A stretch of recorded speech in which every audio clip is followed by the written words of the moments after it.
સતકેલ વિદ્યા મંદિર શારજા પરમગુરુ પાશાળા સંકુલમાં હું વાર્ડન ડિમ્પલ આજના વિડીયોમાં આપ સર્વ બાળકોનું હાર્દિક સ્વાગત કરું છું। આજે આપણે ધોરણ 8માં કોમ્પ્યુટર પરિચયમાં પાઠ નંબર 4 એક્સેલની માહિતી આપણે આજના વિડીયોમાં મેળવીશું। આજે આપણે એક્સેલને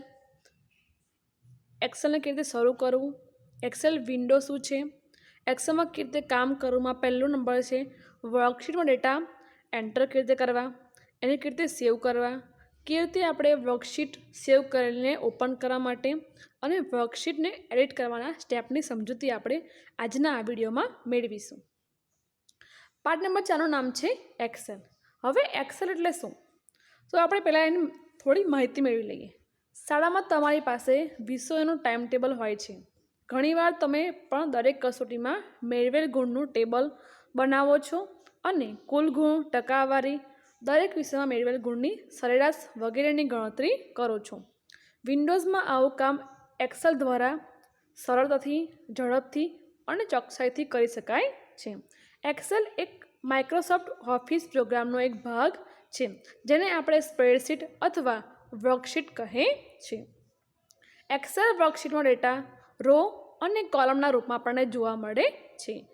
ઝડપથી ડેટા એન્ટર કરવા માટે સરવાળા, ટકાવારી અને સરેરાશની ઝડપી અને ચોકસાઈપૂર્વકની ગણતરી માટેના કેટલાક ટૂલ આપણને એક્સેલમાં જોવા મળે છે।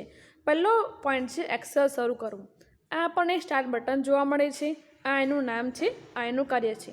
સ્ટાર્ટ બટનનું કામ શું છે કે આપણે સ્ટાર્ટ મેનુ પર ક્લિક કરીશું તો આપણને સ્ટાર્ટ મેનુ જોવા મળશે। પહેલા નંબરનો સ્ટેપ છે સ્ટાર્ટ મેનુ ખોલવા માટે આપણે ટાસ્ક બાર પર સ્ટાર્ટ બટન પર ક્લિક કરવાનું છે। આ તમને અત્યારે શું જોવા મળે છે, આ બધું ડેસ્કટોપ છે એ આપણને જોવા મળે છે। આ શું છે, આપણું સ્ટાર્ટ બટન છે। બીજા નંબરનો સ્ટેપ છે સ્ટાર્ટ મેનુ પર ઓલ પ્રોગ્રામમાં પોઈન્ટ કરો, તમને એક સબ મેનુ જોવા મળશે। આપણે ઓલ પ્રોગ્રામ છે ત્યાં આપણે આપણો માઉસ પોઈન્ટર લઈ જવાનો છે। પછી આપણે શું કરવાનું છે, આપણને માઇક્રોસોફ્ટ ઓફિસનું એક ફોલ્ડર જોવા મળશે, એના પર આપણે ક્લિક કરવાનું છે। નંબર 3 છે માઇક્રોસોફ્ટ ઓફિસના પ્રોગ્રામની યાદી જોવા માટે આપણે માઇક્રોસોફ્ટ ઓફિસ પર ક્લિક કરવાનું છે। પછી આપણે માઇક્રોસોફ્ટ ઓફિસ એક્સેલ 2007 પર ક્લિક કરવાનું છે। આ આપણો નંબર 4નો સ્ટેપ છે। પછી આપણને શું જોવા મળશે, એક્સેલની વિન્ડો જોવા મળશે। આ શું, પહેલું આપણે જોઈએ ટાઇટલ બાર। ટાઇટલ બાર પર પ્રોગ્રામનું આપણને નામ જોવા મળે છે। બીજા નંબરનું છે મેનુ બાર, જ્યાં આપણને home, insert, page layout, formula એ આપણને જોવા મળે છે મેનુ બાર। આગળ છે રિબન, આપણે જે ટેબ ઓપન કરીશું એના ટૂલ્સ આપણને રિબનમાં જોવા મળશે। આ શું છે, એમનું નેમ બોક્સ, આપણે જે પણ કર્સર આપણે હશે જે કોલમમાં એનું નામ આપણને નેમ બોક્સમાં જોવા મળશે। આ છે આખો આપણો ફોર્મ્યુલા બાર, આપણે જે પણ કોઈ સરવાળો, ગુણાકાર કરીશું એ આપણને આ બારમાં જોવા મળશે।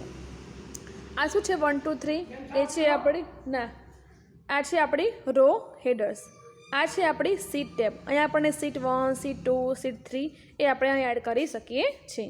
આ છે એક્ટિવ સેલ, આ કયો છે આપણો એક્ટિવ સેલ અને એનું નામ આપણને નેમ બોક્સમાં જોવા મળે છે। આ શું છે આપણો સ્ટેટસ બાર, શું છે સ્ટેટસ બાર। અને આ છે આપણી કોલમ હેડર્સ, જે આપણને ABCD છે એ આપણી કોલમ છે અને 1 2 3 છે એ આપણી રો છે। એક્સેલ વિન્ડો એ રો અને કોલમ ધરાવતી વર્કશીટ છે। તેમાં આપણે 1 થી તમે જોઈ શકો છો 65 536 આપણને રો અને I થી I20 સુધીની 256 કોલમ આપણને જોવા મળે છે। રો અને કોલમ વડે છેદતા ભાગને આપણે શું કહે છે, આપણે સેલ કહે છે। વર્કશીટમાંના દરેક સેલનું તેનું પોતાનું આગવું સરનામું અને ખાનાની રો કોલમ વડે દર્શાવાય છે। હવે આપણે એક્સેલ વિન્ડોમાં જોઈશું, પહેલું છે ટાઇટલ બાર। આ શું છે આપણું ઓફિસ બટન। આ છે આપણું ક્વિક એક્સેસ ટૂલ બાર, અહીંયા આગળ આપણે પ્રોગ્રામનું નામ જોવા મળે છે। આ છે મિનિમાઇઝ બટન, આ છે રિસ્ટોરના બટન, આ છે ક્લોઝ બટન। ટાઇટલ બારની વચ્ચે તમે પ્રોગ્રામનું નામ જોવા મળે છે। આપણે જે પણ નામ આપીશું પ્રોગ્રામનું એ આપણને આગળ જોવા મળી જશે। આગળનો છે આપણને સ્ટાર્ટ બારની લેફ્ટ બાજુ આપણને ઓફિસ બટન જોવા મળે છે। તમારા ડોક્યુમેન્ટને ખોલવા, સેવ કરવા, છાપવા માટે આ બટન પર ક્લિક કરવાનું હોય છે. આગળ છે ક્વિક એક્સેસ ટૂલબાર, જે આપણને સેવ, અન્ડુ, રીડુ અને ન્યૂ ટૂલ જેવા આપણને જોવા મળે છે, જેનો ઉપયોગ આપણે એક્સેલમાં ઘણીવાર કરી શકીએ છીએ. આગળ છે ટાઇટલ બારની જમણી બાજુ આપણને 3 બટન જોવા મળે છે. પહેલું છે મિનિમાઇઝ, રિસ્ટોર ડાઉન અને નંબર 3 છે ક્લોઝ. એક્સેલ વિન્ડોને મિનિમાઇઝ કરવા માટે આપણે મિનિમાઇઝ બટન પર ક્લિક કરવાનું છે. ડેસ્કટોપ પરથી વિન્ડો છે એ અદૃશ્ય થઈ જશે અને માત્ર એનું આઇકોન છે એ આપણને ટાસ્કબાર પર જોવા મળશે. આગળ છે એક્સેલ વિન્ડોને ફરી જોવા માટે શું કહું છે, માત્ર જે ટાસ્કબાર પર આઇકોન છે એક્સેલનું તે આપણે માત્ર ક્લિક કરવાનું હોય છે. આગળ છે એક્સેલ વિન્ડો નાની કરવા માટે આપણે રિસ્ટોર ડાઉન બટન પર ક્લિક કરવાનું છે. એના પર ક્લિક કરીશું એટલે આપણે વિન્ડો છે એ નાની થઈ જશે અને આપણું બટન છે એ મેક્સિમાઇઝ બટનમાં ફેરવાઈ જશે. મેક્સિમાઇઝ બટન આપણને પછી આ રીતે જોવા મળશે. વિન્ડોને ફરીથી તેની મૂળ સાઇઝમાં જોવા માટે આપણે મેક્સિમાઇઝ બટન પર ક્લિક કરવાનું છે. એટલે ફરીથી આપણને વિન્ડો છે એ મોટી થયેલી જોવા મળશે. આગળ છે એક્સેલને બંધ કરવા માટે આપણે શું કહું છે, ક્લોઝ પર ક્લિક કરવાનું છે. નંબર 2 છે મેનુ બાર. આપણને મેનુ બાર પર ઘણી ટેબ જોવા મળે છે. પહેલી છે home, insert, page layout, formula, data, review અને વ્યૂ એ આપણને ટેબ જોવા મળે છે. આપણે જે પણ ટેબ પર ક્લિક કરીશું એનું આપણને રિબમાં ટૂલ આપણને જોવા મળી જશે. જ્યારે તમે હોમ ટેબ પર ક્લિક કરશો ત્યારે તમને રિબનમાં નીચેના ટૂલ જોવા મળી જશે, જેમ કે ફોન્ટ સ્ટાઇલ પસંદ કરી શકો, એલાઇનમેન્ટ કરી શકો, editing tool, select, cut, copy paste આપણને આ ટૂલ અહીંયા આગળ જોવા મળે છે. મેનુ બાર પણ minimise windows, restore windows, close window button ધરાવે છે, જેને આપણે ઉપયોગ એક્ટિવ વિન્ડોને મિનિમાઇઝ પછી એને રિસ્ટોર ડાઉન અને ક્લોઝ કરવા માટે આપણે કરીએ છીએ. આ છે આપણું હેલ્પ, મિનિમાઇઝ, રિસ્ટોર અને ક્લોઝ. એક્સેલમાં કામ કરવા માટે આપણને હેલ્પ બટનનો ઉપયોગ થાય છે. આપણે કોઈ પણ હેલ્પની જરૂર હોય તો આપણે આ બટન પર ક્લિક કરવાનું હોય છે. નંબર 3 છે નેમ બોક્સ, તે એક્ટિવ સેલનું સેલ એડ્રેસ દર્શાવે છે.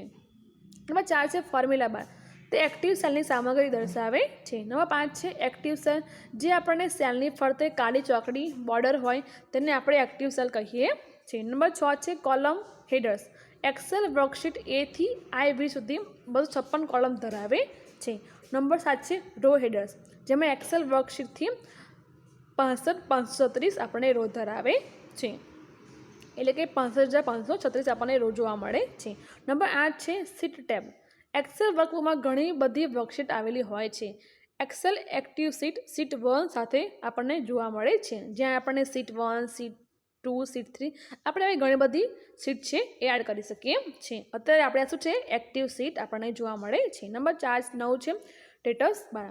સ્ટેટસ બાર વર્કશીટની હાલનું સ્ટેટસ દર્શાવે છે. સ્ટેટસ બારની જમણી બાજુ આપણને ઝૂમ આઉટ અને ઝૂમ ઇન બટન આવેલા છે, જેની મદદથી આપણે ઝૂમનું સ્તર વધારી કે ઘટાડી શકીએ છીએ. આ શું છે ઝૂમ આઉટ અને આ ઝૂમ ઇન. હવે આગળ શું એક્સેલમાં કેવી રીતે આપણે કામ કરવું. પહેલા નંબરનું છે વર્કશીટમાં ડેટા એન્ટર કરવા. અહીંયા આપણે એક માર્કશીટ બનાવવાની છે. પહેલાં આપણે શું કહું છે એક્સેલ ખોલવાનો છે. આ શું છે આપણો એક્ટિવ ટેબ છે અને આ શું છે આપણું નેમ બોક્સ જોવા મળે છે. આ શું છે આપણી એક્ટિવ સીટ છે. હવે આપણે સીટ 1 સાથે એક્સેલ ખોલે છે, જેમાં A1 એક્ટિવ સેલ છે અને નેમ બોક્સ A1 દર્શાવે છે, જે એક્ટિવ સેલનું સેલ એડ્રેસ છે. હવે આપણે શું કહું છે A1માં માર્કશીટ ટાઈપ કરો. A1 સેલ માટે આ શીર્ષક ખૂબ લાંબુ અને B1માં જાય છે, તેની પહોળાઈ આપણે પછી સરખી કરી શકીએ છીએ. હવે આપણે શું કરીએ માર્કશીટ ટાઈપ કર્યું. હવે આગળ છે નેમ બોક્સમાં એક્ટિવ સેલનું એડ્રેસ A1 દર્શાવે છે, જ્યારે ફોર્મ્યુલા બારમાં એક્ટિવ સેલની સામગ્રી માર્કશીટ દર્શાવે છે. નંબર 3 સ્ટેપ છે 2 વાર એન્ટર કી દબાવો. A3માં ક્લિક કરો. હવે A3 એ એક્ટિવ સેલ આપણને જોવા મળી જશે. આ શું છે આપણી એક્ટિવ સેલ છે. નંબર 4 છે A3માં નેમ ટાઈપ કરો. અહીંયા આપણે A3 છે તે આપણે નેમ ટાઈપ કરવાનું છે. તમે જોઈ શકો છો જે નેમ બોક્સ એક્ટિવ સેલનું સેલ એડ્રેસ A3 દર્શાવે છે. 5 જમણી તરફ એક સેલ આગળ B3 પર જવા માટે શું છે ટેબ કીનો ઉપયોગ કરવાનો છે. તેમાં આપણે ઇંગ્લિશ ટાઈપ કરવાનું છે. અહીંયા આપણે નેમ હતું તે આપણે ટેબ કી મારી અને શું લખ્યું આપણે ઇંગ્લિશ ટાઈપ કર્યું છે. આગળથી C3માં ગુજરાતી અને D3માં મેથેમેટિક્સ ટાઈપ કરવાનું છે. અહીંયા આપણે ઇંગ્લિશ, ગુજરાતી અને મેથેમેટિક્સ ટાઈપ કર્યું છે. આગળ છે E3 પર જવા માટે ટેબ કી દબાવો, તેમાં ટોટલ ટાઈપ કરો. આપણે શું કહું છે? ટોટલ ટાઈપ કરવાનું છે. નંબર 8 છે E3 ટોટલ ટાઈપ કર્યા પછી A5 ક્લિક કરો. હવે શું છે? આપણે A5 ક્લિક કરવાનું છે. વચ્ચે આપણે એ જગ્યા છોડી દીધી છે. હવે આપણે શું કહું છે? આગળ ટોટલ ટાઈપ કરવાનું છે. નંબર 9 છે A5 વિદ્યાર્થીનું નામ હેતલ ટાઈપ કરો. હવે આપણે શું કહું છે? હેતલનું નામ ટાઈપ કરવાનું છે. પછી શું કહું છે? આપણે ફરીથી આપણે શું કહું છે? એન્ટર કી દબાવવાની છે. બીજું નામ અમિત ટાઈપ કરો. અહીંયા આપણે બીજું નામ છે એ અમિત ટાઈપ કર્યું છે. આવી જ રીતે આપણે મોહન અને અંકિતા ટાઈપ કરવાનું છે.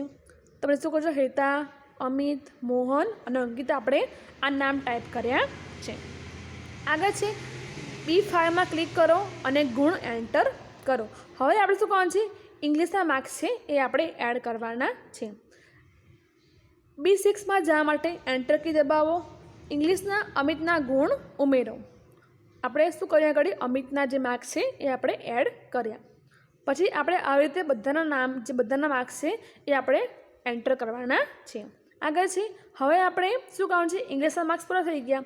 હવે આપણે જે છે ગુજરાતી એના માર્ક્સ એન્ટર કરવાના છે. હવે આવી રીતે આપણે ગુજરાતી અને ગણિતના જે માર્ક્સ છે એ આપણે એડ કરવાના છે. હવે શું કહું છે? વર્કશીટની આપણે કેવી રીતે સેવ કરવી? આપણે વર્કશીટ તો બનાવી દીધી, હવે આપણે એને સેવ કરવાની છે. જ્યારે તમે વર્કશીટને પહેલી વાર સેવ કરો ત્યારે તમારે તેની ફાઇલને નામ આપવાનું રહે છે. આ તો છે સેવ બટન.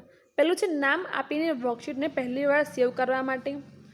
2 નંબર છે સેવ કરેલી વર્કશીટમાં કરેલા ફેરફારોને સેવ કરવા માટે.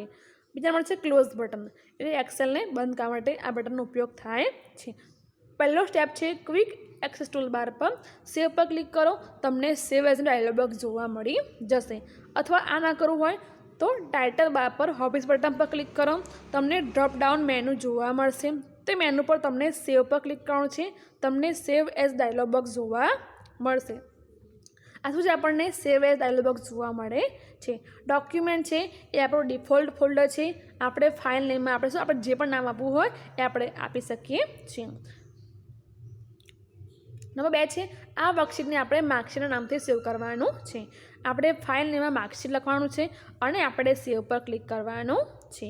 નંબર 3 છે સેવ પર ક્લિક કરો.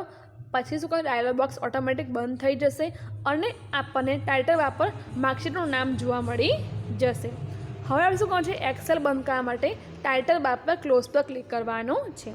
હવે નંબર 3 છે સેવ કરેલી વર્કશીટ ખોલવા. આ શું છે? ઓપન. એનું નામ છે, એનું કાર્ય છે ઓપન, તો સેવ કરેલી વર્કશીટને ખોલવા માટે. બીજા નંબર છે ક્લોઝ, એક્સેલને બંધ કરવા માટે. પહેલો સ્ટેપ છે એક્સેલ શરૂ કરો. ટાઇટલ બાર પર હોબીઝ બટન પર ક્લિક કરો. તમને ડ્રોપ ડાઉન મેનુ જોવા મળશે. નંબર 3 છે મેનુના જમણા પેન પર રિસેન્ટ ડોક્યુમેન્ટમાં વર્કશીટનું નામ માર્કશીટ પર ક્લિક કરવાનું હોય છે. આ શું છે? માર્કશીટ નામ પર ક્લિક કરશો તો તમારી વિન્ડો ખુલી જશે. અને જો એ ના કરવું હોય તો તમને ઓપન પર ક્લિક કરો. તમને ઓપન ડાયલોગ બોક્સ જોવા મળશે. આ જોવા મળી ગઈ. પછી આપણે શું કરવાનું છે? માર્કશીટ પર ક્લિક કરવાનું છે. આગળ જોઈશું. હવે આપણે શું માર્કશીટનું નામ ક્લિક કર્યું એટલે આપણને જે વર્કશીટ છે એ આપણને ઓપન થયેલી જોવા મળી જશે. અહીંયા આપણે નામ આપ્યું છે માર્કશીટ, તો એન્ટર કરવાનું છે. પછી આપણે ઓપન બટન પર ક્લિક કરવાનું હોય છે. આગળ જોઈશું વર્કશીટ ખોલવા માટે ડાયલોગ બોક્સમાં ઓપન પર ક્લિક કરો. આપણે જેવું ઓપન પર ક્લિક કરીશું એટલે આપણને જે વર્કશીટ છે એ ઓપન થયેલી જોવા મળશે. નંબર 4નો સ્ટેપ છે એક્સેલ બંધ કરવા માટે ટાઇટલ બાર પર ક્લોઝ બટન પર ક્લિક કરો. એટલે આપણી જે વર્કશીટ છે એ ઓટોમેટિક આપણને ક્લોઝ થયેલી જોવા મળી જશે. નંબર 4 છે વર્કશીટ એડિટ કરવા માટે. વર્કશીટ એડિટ કરવા એટલે તેમાં કેટલાક ફેરફાર કરવા એ આપણે હવે જોઈશું. નંબર છે સેવ કરેલી વર્કશીટમાં ફેરફારને સેવ કરવા માટે આપણે સેવ પર ક્લિક કરવાનું છે અને એક્સેલ બંધ કરવા માટે આપણે ક્લોઝ પર ક્લિક કરવાનું છે. પહેલો સ્ટેપ છે એક્સેલ શરૂ કરો. માર્કશીટ વર્કશીટ ખોલો. નંબર 3 છે ક્લિક કરો અને આપણે F2 કી દબાવવાની છે. F2 કી દબાવશો એટલે આપણને કર્સર જોવા મળી જશે. હવે આપણે ગુણ પટ્ટી ડિલીટ કરવાના છે. ત્યાં આપણે શું કરવાનું છે? બેકસ્પેસ કીનો ઉપયોગ કરવાનો છે. પછી આપણે શું કરવાનું છે, જ્યારે પણ આપણું એન્ટર કી પતે તે આપણને એડિટ કરીને માર્કશીટ આપણને જોવા મળી જશે. પછી એક્સેલ બંધ કરવા માટે આપણે શું કરવાનું છે, ટાઇટલ બાર પર ક્લિક કરવાનું છે અને ક્લોઝ બટન પર ક્લિક કરવાનું છે. આપણને એક ડાયલોગ બોક્સ જોવા મળી જશે, યસ, નો કે કેન્સલ. જો યસ પર ક્લિક કરશો તો આપણું જે સેવ કરેલા જે ફેરફાર છે એ સેવ થઈ જશે અને આપણે શું કરવાનું, ફેરફાર સેવ એક્સેલ બંધ કરવા માટે શું કરવાનું છે, આપણે યસ બટન પર ક્લિક કરવાનું છે. આજના વિડીયોમાં આપણે આટલા સ્ટેપ જોયા. Thank you.